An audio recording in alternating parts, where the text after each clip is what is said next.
Turkish Airlines economy class on the A321neo. Now normally this would not be a video I'd upload.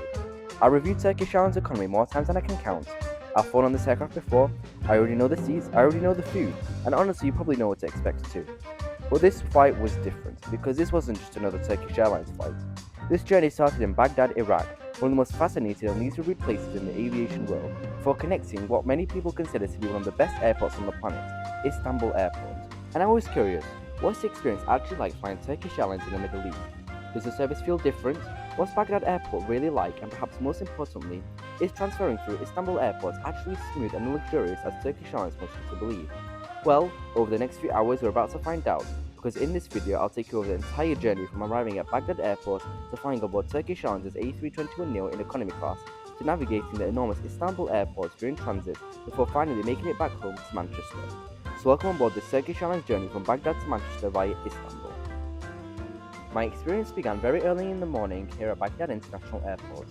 Getting here isn't very easy though, with there being many checkpoints along the road connecting the airport and the city. Before entering, there were extensive security procedures, such as dog sniff inspections and going through the classic airport security twice in a row before even getting into the check-in area. I know these have been put in place because of the country's history, but is it really necessary to have two airport security checks one after the other before even checking in? Speaking of check-in, there's not much I can say about it other than it was very fast and efficient.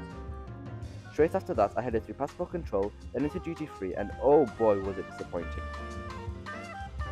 Altogether, you'll only find one duty-free shop, which by the way is extremely overpriced, along with a cigar lounge, a small cafe with a few decent bites, and finally a small drinks counter. There were two lounges, however these were unfortunately closed whilst I was here. Good morning from Baghdad International Airport. It is really early in the morning. It is currently 4:30. I'm really tired. I couldn't really film much before because there's loads of security, which I've already explained.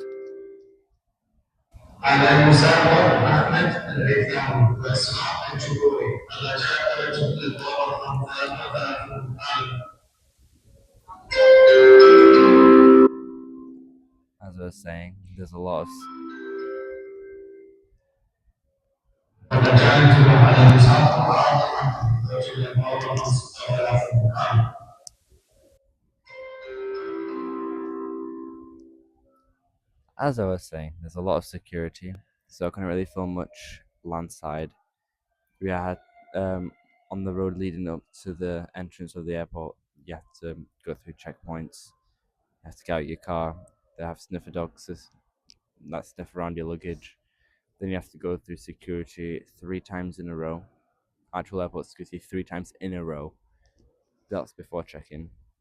Then after check-in, you have passport control. Then go in here into duty-free, which isn't the greatest. There's only one small duty-free shop, a cigar lounge, and a little cafe. And there's two lounges, but they're both closed. And I can't even play in spot, which isn't great.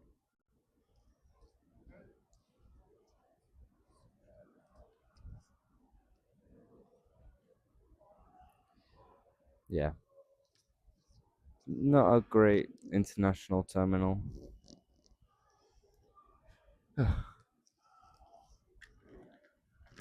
On a positive note, whilst the airside area is extremely underwhelming and small, the architecture of the airport is actually quite nice. I really like the design on the ceilings. After spending over an hour board, my gate was announced and pretty much everyone that was airside rushed to the gate. Before entering, yet again, I had to go through security before scanning my boarding pass, then sitting around for a little while as our aircraft got prepared for its return leg. Boarding was very chaotic, with everyone jumping up and crowding around one man that was checking boarding passes. As usual, business class passengers were allowed to board first, but it would require them to navigate around the swarm of people in order to get to the front.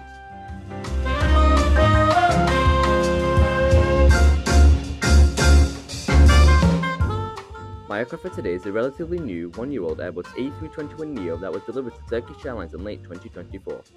These Turkish Airlines A321neos come in 2 configurations, with mine featuring 16 business class seats over 4 rows in a 2-2 configuration, along with 174 economy seats in the normal 3-3 arrangement.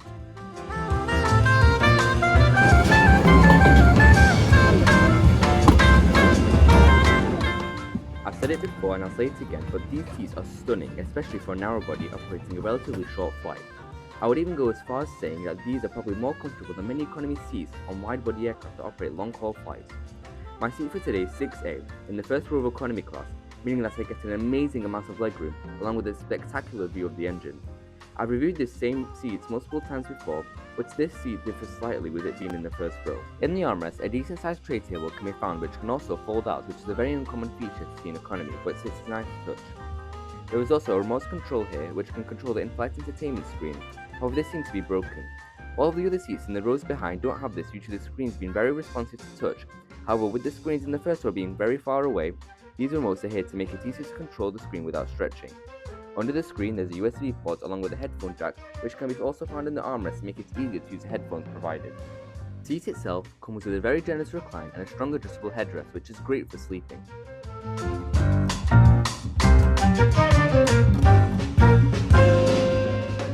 The entertainment offering on Turkish Airlines is among one of the best in the world, with a choice of over 1,000 movies and 2,000 TV shows, which they constantly add to.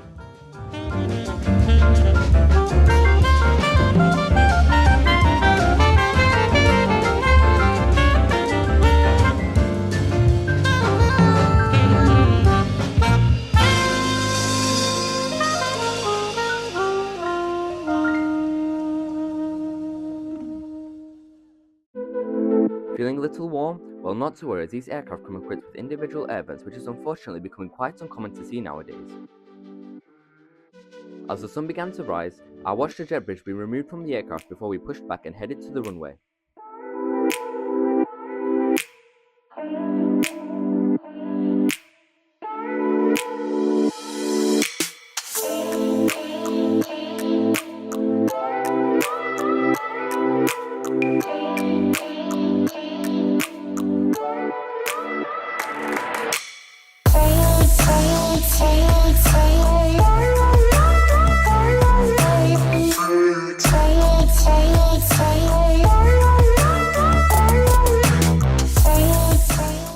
Taxied to the runway, we passed what looks like a small aircraft graveyard of all Boeing 737 and 747 classics, and even what looks to be an old Soviet aircraft in the Iraqi Airways liveries, something quite sad to see as an Afghan.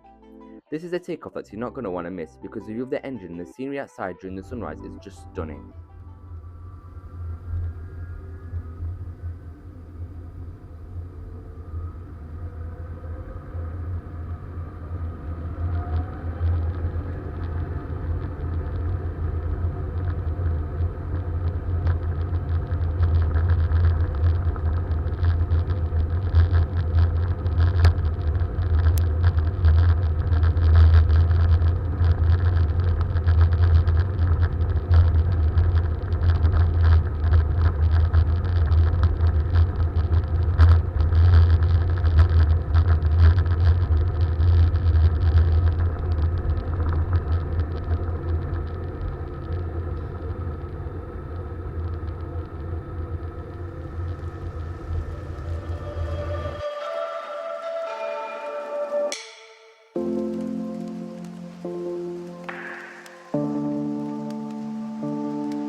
Around 20 minutes after takeoff, the crew began the first meal service, which was breakfast.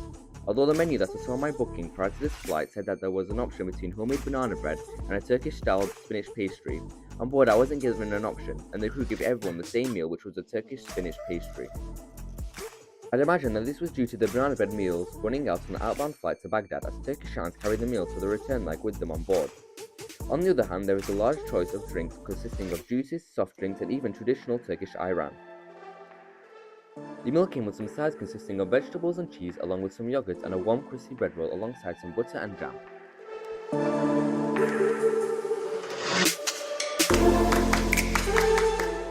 Additionally, there was also a small tea and coffee service, which is amazing to see on a short 3-hour flight. I opted for some tea, which was what I needed in the morning as I hadn't slept since the day before. There are 3 lavatories on the rear of this A321neo for economy class to use. They're relatively spacious and were kept clean throughout the flight. Unfortunately, there weren't many amenities which would have been nice to see. Just before landing, I found some Haribos in my backpack, and so I gave them to the crew at the front. They seemed very friendly and welcoming, and even gave me some hazelnuts from business class just as the seatbelt sign was turned on, and we began our descent into Istanbul.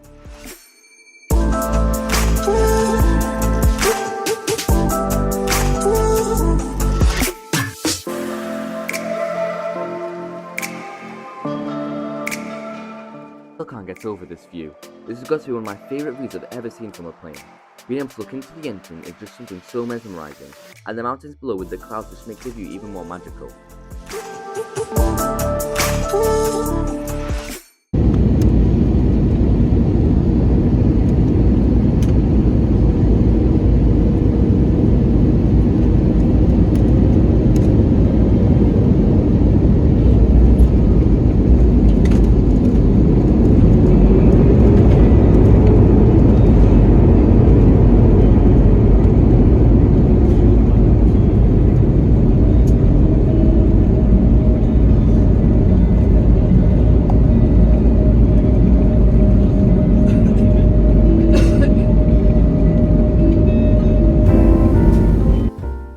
Landing in Istanbul, we began a very long taxi which had got to be more than half an hour long from one side of the airfield to the other where our gate was.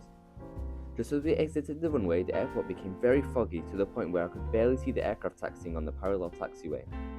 Something that I've seen a few times whilst on flights to and from the Middle East is that passengers tend to stand up and grab their bags from the overhead bins while seatbelt sign is still turned on, and the aircraft is still moving, and this flight was no exception.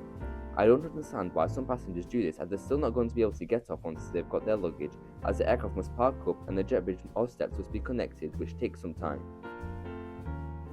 The Turkish government has even gone as far as making a law stating that passengers that unbuckle their seatbelts before the seatbelt sign has been turned off will face fines. Turkish Airlines played an announcement stating this, but it doesn't seem to work on my flights.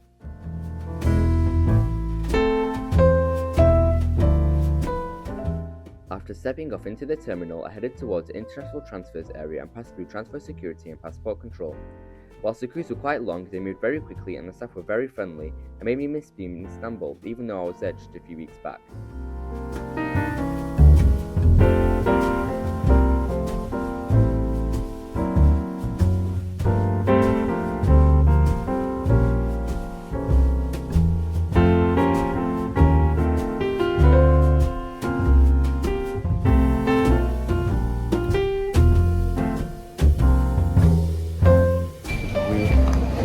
Istanbul, and we've just gone through security. It literally took us about 5 minutes, really quick.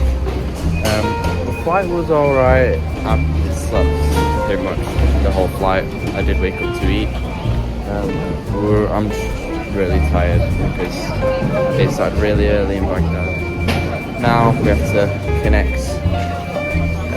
We landed at the F gates. We are at the F gates, and I thought we had to go to the B gates, but we are going back to the F gates. We've announced our gate, and the flight will be boarding soon, so I think we're just going to head straight to the gate. The main terminal area in Istanbul is amazing, and I can see why it ranks among the best in the world. There is an enormous selection of duty-free shops, restaurants and lounges, which made me regret not selecting the later flight back to Manchester, as my transfer was just under 2 hours, so by the time I'd passed through transfer security and passport control, I didn't have much time before I had to make my way to the gate. Everyone enjoying themselves up there. Turkish Airlines business class lounge. Unfortunately, it's a bit out of my price range. I'm stuck down here. When flying out of Istanbul airport, make sure you leave plenty of time to make your way to the gates, as the walking times can sometimes exceed 30 minutes due to the sheer size of this building. That's the domestic terminal over there. This is the international. A few years back I flew from the domestic terminal here. It's actually pretty good. And this is the first time I'm actually transiting here in Istanbul, so far it's actually been pretty good. Everything's been quite smooth so far. A lot of shops, a lot of restaurants. I think I could easily spend over 5 hours here. And if you find business class and you get access to the Turkish Airlines lounge, then you can spend a whole day here. All passengers travelling to the UK from Turkey must pass through an additional security check at the gate, which is no exception for mine before being able to board. Coincidentally, the aircraft from my last flight was parked up next door to my aircraft for my following flight, which was also coincidentally the exact same aircraft that had brought me to Istanbul from Manchester 2 weeks before. This flight was overbooked, so I heard the gate agents offering any passengers that were willing to take the first flight the following day would be entitled to €400 of compensation, along with a free hotel.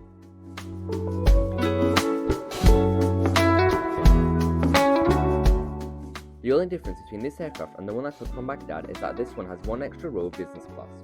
Upon boarding, I received a small welcome from the crew before making my way to my seats, which unfortunately wasn't an extra legroom one, but was almost the complete opposite by being towards the rear of the aircraft. This seat is exactly the same as the one I reviewed a few videos back, so make sure to check that one out if you want to see the details of the seat by clicking on the card on the top corner now. It wasn't too long before we pushed back and headed home back to Manchester.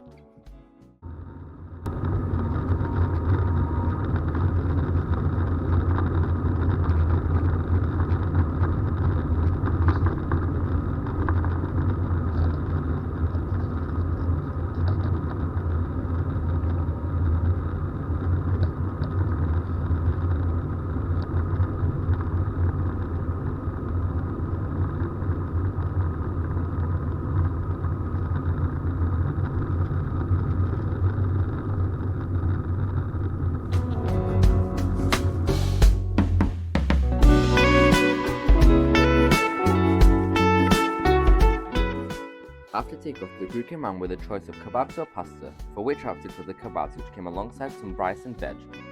The sides were also included a small cake, a salad, and another warm bread roll with the same large drink selection as the last flight.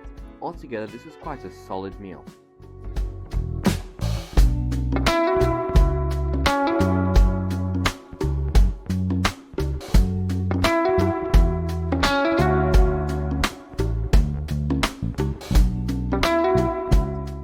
Once again, there was also a tea and coffee service later during the flight, where I got some tea hoping that the caffeine would give me some energy to stay awake for the rest of the flight, but unfortunately the fatigue caught up with me and I fell asleep for the remainder of the flight. Luckily, I can confirm that these seats are very comfortable to sleep in, and the adjustable headrest gives some really good head support for a more comfortable experience, along with a generous recline. I woke up as we were descending, and it wasn't long before we touched down in my hometown of Manchester.